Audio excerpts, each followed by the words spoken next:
Let me take you on a tour of places full of mystery. Come on, it'll be fun. Our first stop is Peru, the mysterious remains of South America. Nazca lines are marks left in the desert with the same name. They're called geoglyphs and were created between 500 BCE and 500 CE. Since the desert has a stable climate, most of the Nazca lines have reached our day. Nazca people made them by removing the top layer of the pebbles and revealing the soil beneath the ground. The color of the soil changes from reddish-brown to yellowish-gray, so the lines always look different. Most of the geoglyphs consist of simple lines and geometric shapes. In recent years, drones have helped explore some new figures. Animal and plant designs caught the attention of archaeologists. They found images of a spider, monkey, dog, cat, and human and flower figures. Scholars don't know the purpose of the designs. Some say that in Nazca culture, people ascribe special significance to these motifs, so they probably created these shapes for deities in the sky to see. Our next stop is the Belize Blue Hole, or the Great Blue Hole as tourists and divers know it. Do you know that this place is the largest sea hole in the world? This marine cave submerged 10,000 years ago, when the last great ice age ended. Today, there are thousands of stalactites and stalagmites in the area to explore. Now, keep in mind that only experienced divers are allowed to make new discoveries at this site. It's so deep and complex that an amateur wouldn't be able to handle it. This place became famous worldwide after 1971, when the scientist Christian Lascaux visited the site. We're now in one of the most mysterious and unexplored underwater sites on Earth. Okay, I'm not going to get into the legends of missing vessels and ghost ships, but I must say Dragon's Triangle has a frightening reputation among sailors and pilots. It's like the Bermuda Triangle of the Pacific Ocean. The exact location of Dragon's Triangle is controversial because several reports claim different distances. The most popular version is that the triangle is located near the Japanese coast. It's one of the vile vortices on Earth. These are areas where the pull of the planet's electromagnetic waves is more robust than in other places.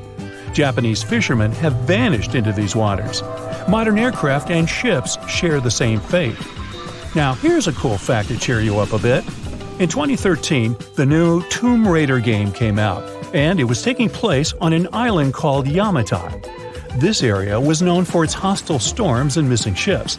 This island, according to the game, is to the south of Japan.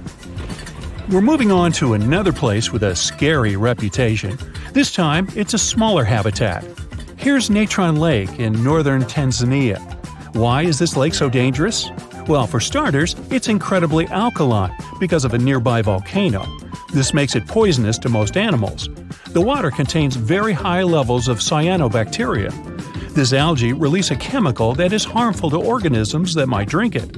These waters can calcify birds and animals and turn them into mummified versions of themselves. Sounds a bit like Medusa's story. The lake is the final stop for most of the animals, but not for all of them. Flamingos, for instance, don't get affected by the alkalinity of the water. The lake is actually one of the few places they breed and thrive. Apart from its fame in the stone animals, the lake is also known for its original color. The water sometimes turns red because of the algae. It looks cool and out of this world. This change of color can be seen from space, too. Some tourism companies added the lake's destination along with safari trips. But is it safe to go near a volcano? The lake receives rain throughout the year, but it evaporates even before hitting the surface. This type of downfall is called phantom rain. Since it's near the desert and a volcano, the lake is really hot. Temperatures can rise to 140 degrees Fahrenheit in summer, so some places are safe for humans, but most of it is a no-go zone. Now, another place that looks like it's on some other planet is the Mobile Cave in Romania. Even its air is different from the outer atmosphere. The oxygen level is low compared to open air, plus it has a unique ecosystem. This cave has been closed for 5.5 million years. It doesn't have any contact with the outside world. It provided a home for creatures that don't exist anywhere else on Earth. The evolution of these species turned out differently because they lived in these bounded and hostile conditions. For instance, most inhabitants of Mobile Cave are born without eyes. Their skin is almost translucent, and their antennae are extra long to help them get around in the darkness. The cave is very humid and warm. It smells like rotten eggs, boy, thanks to all the sulfide and methane gases in the lake below the cave surface. So, how did so many different species get there? Scientists don't know for sure. They may have come there by accident and got stuck in the cave, or they were looking for more sulfurous habitats to live in after climate change in the northern hemisphere caused the Mediterranean Sea to dry out. Another mysterious place on our list is Nemrud Mountain, Turkey. This mountain has a complex of monuments with temples and tombs. It was built by the late Hellenistic king Antiochus. Mount Nimrud has statues of the king himself, 2 lions, 2 eagles, Zeus, Hercules, and Apollo. The statues used to be full-size figures. Seasonal and daily temperature variations, wind, snow accumulations, and sun exposure don't treat the statues well. Plus, these stunning ancient ruins are located within a first-degree earthquake zone. Now, most of the heads of the statues remain. You can see them spread around the site. Now, when you go there, you'll first be greeted by 5 seated limestone statues. These monuments are unique due to their form, large-scale, material, and complex design. The technology used to construct the tumulus and statues is very advanced and unique for its time period. Imagine you're hiking in the mountains and you see these ancient constructions out of nowhere. How would you feel? The next mystery is a hexagonal pattern or 6-sided fossil, Paleodictyon. You can find it in the deeper parts of the oceans. The interesting point here is that no one knows who the artist is. Paleodictyons look like honeycombs. Honeybees are out of this list since they can't make combs underwater. So, what could produce these symmetric creations? It's still unknown if they are trace fossils or independent organisms themselves. There is no certain explanation for this centuries-old mystery. Have you ever heard of the Crooked Forest? It's a bizarre forest in Poland. Over 400 pine trees are twisted almost 90 degrees at the trunk. Not surprisingly, this place is also famous for spooky stories. We still don't know what kind of tool or technique you'd have to use to make the trees grow or bend this way. It might be something related to nature itself, like a snowstorm. There is no clear explanation for what caused this twist yet. Our final stop of the day is in India. Every year in the Kamakhya Devi Temple, something mysterious happens. For 3 days, the Brahmaputra River next to the temple turns red. Legends explain it's a creature of Kamakhya, who's deeply respected by the local people, and the temple is named after her. But there might be no mystery or theology involved. Geology explains it with the high iron levels of the soil interacting with the river. Plus, the underground cave system is also rich in mercuric sulfide. Now, would you like to visit any mysterious places on the list? Imagine you wake up one day to a world with no electricity, no internet, no money, no work or school. Nothing that you're used to. No, you're not in California when they shut the power off. You're not even in your own home, because you've been magically transported to the Stone Age. What could possibly happen next? Of course, your first reaction would be shock, but let's move past that. You've now accepted that you get to experience life Flintstone style. First, let's look around. This is your cave, where you live with your family. You have your own sleeping area that's covered in animal skin. However, you might also live in a primitive hut supported by mammoth tusks and ribs, with an animal skin over it as protection from the rain. Your morning routine won't include a quick trip to the bathroom or to brush your teeth or a hot cup of coffee. And if you're wondering where the Stone Age people did their business, well, it was basically anywhere outdoors. How convenient. Just pick a bush and go. All right, it's time to get out and explore the New world. But hey, don't forget to put on your clothes. No, nothing comfy and trendy from the mall. Back in the day, humans used the skins of the animals they hunted to create simple, rough loincloths. To make these hides more flexible, they had to chew them. Let's assume you already have an outfit for today and don't have to strain your jaws right now. Thousands of years in the future, humans will learn how to smoke these animal hides to make them last longer and start making tunics. What about footwear? Scientists believe it was present around 40,000 years ago. Take a small piece of animal skin and wrap it around your foot. Then stuff hay under the heel to create some kind of sole. Voila! One shoe is done. Do the same with the other foot, and you're ready to roam. Now, don't be scared. You're not going to face a giant mammoth right outside the shelter. Ancient humans were pretty smart and learned animals' habits because it was the only way to survive in the wild. So they chose caves or built huts in the safest places they could find. Now go down to the river and wash your face.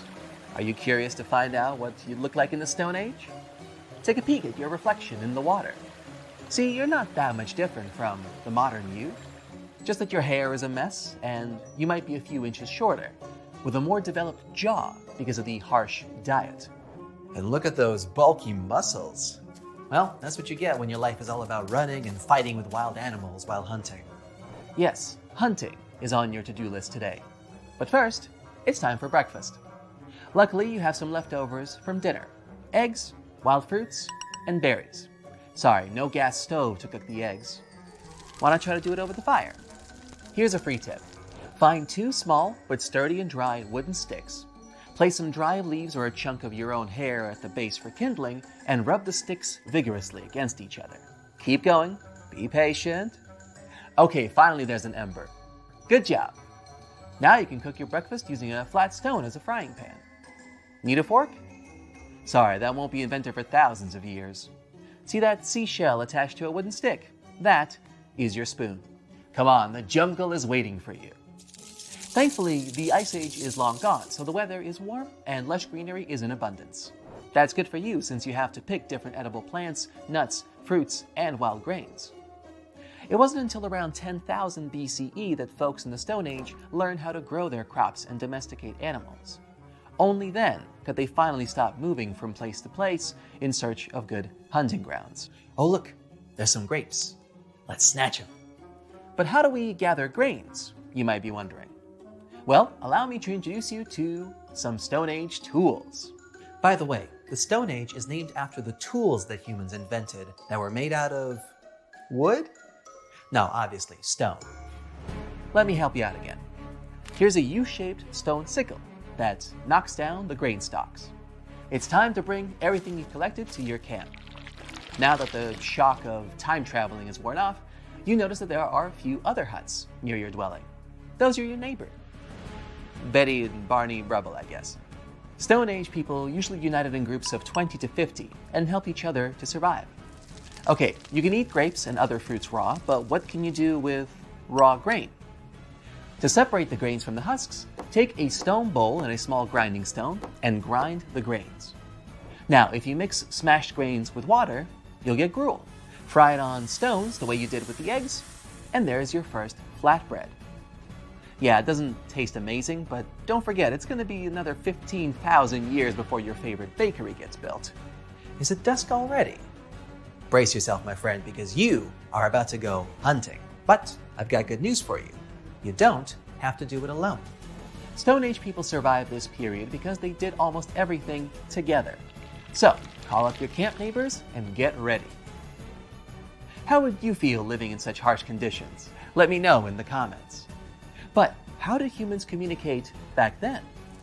At the very beginning of the Stone Age, they only used a series of cries and gestures to express their fear, joy, pain, or warning to the others about imminent danger. It was much later that they learned how to pronounce specific sounds using their teeth, tongue, and mouth. That's how both speech and language was developed, which made their life much easier and leveled up their teamwork. Of course, anthropologists have no clue how exactly their language sounded since obviously no written traces are left, and nobody left any tapes either. Oh, what's a tape? Ancient technology, don't worry about it. So, you and your camp fellows need to take some special hunting tools with you. What are they? The first and most primitive things used for taking animals down were long sharpened wooden sticks, and sometimes just a big rock. But over time, sharpened sticks turned into sophisticated spears. The points weren't made of metal yet, of course, it's too early for that. Instead, they used small sharp-edged stones attached to a long bone or stick. This was a very important invention since it made hunting less dangerous. Their chances of staying alive were better because they didn't have to get as close to an animal and could hunt it from a distance. As dusk settles, your hunting group goes deep into the jungle. You should be looking for large herbivore animals like elephants, woolly mammoths, giant bison, deer, and reindeer. They won't be only your dinner, but will also give you a supply of furs, bones, horns, and hides that you can use for your household. There were two main hunting techniques back then. The first was rather time-consuming but safe. It included digging a huge hole around the place where animals went to drink water. That hole served as the trap for your game. But you're gonna have to dig it out without a spade or shovel. You'll need the help of a digging stick, a wooden stick with a horn on the top, or a large cleaver, an oblong-shaped stone or bone. After the hole is ready, you'd have to hide nearby and wait patiently for an animal to fall in. The other technique required the whole hunting party chasing the animal down and forcing it into mud and water channels where they get stuck and have no way to get out. Did you see that? It's a deer. Run! Run as fast as you can and try to corner it straight into the swamp. Oh no, got away. Yeah, not every hunting session is going to be a success. In fact, most won't. But your tribe still needs something for dinner. Better move on to fishing then. Don't worry, you won't have to catch fish with your bare hands. Fishing nets and harpoons are at your disposal. Nets were made from tree bark and grass. The oldest one, found by archaeologists, dates back to 8,300 BCE. Harpoons made of antlers usually had a rope to pull the catch back up to shore. It was used mostly for big targets like whales, tuna, and swordfish. Okay, once you've asked around where a good spot would be, throw the net in the river. Now you have to wait.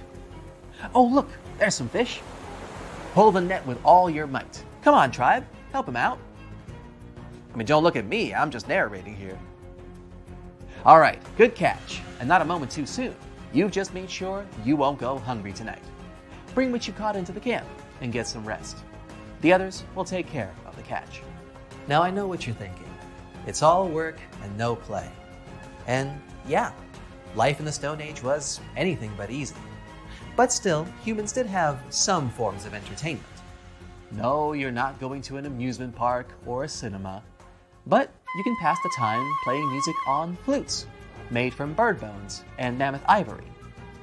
You can also take up a hobby like crafting, making necklaces and bracelets from tusks, bones, and shells. Or you can get full-on artsy and draw patterns on your body using a paint made from ochre. It's a type of red clay.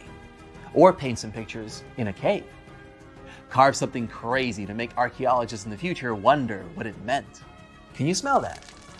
It's dinner time. Go on, enjoy it, you deserved it.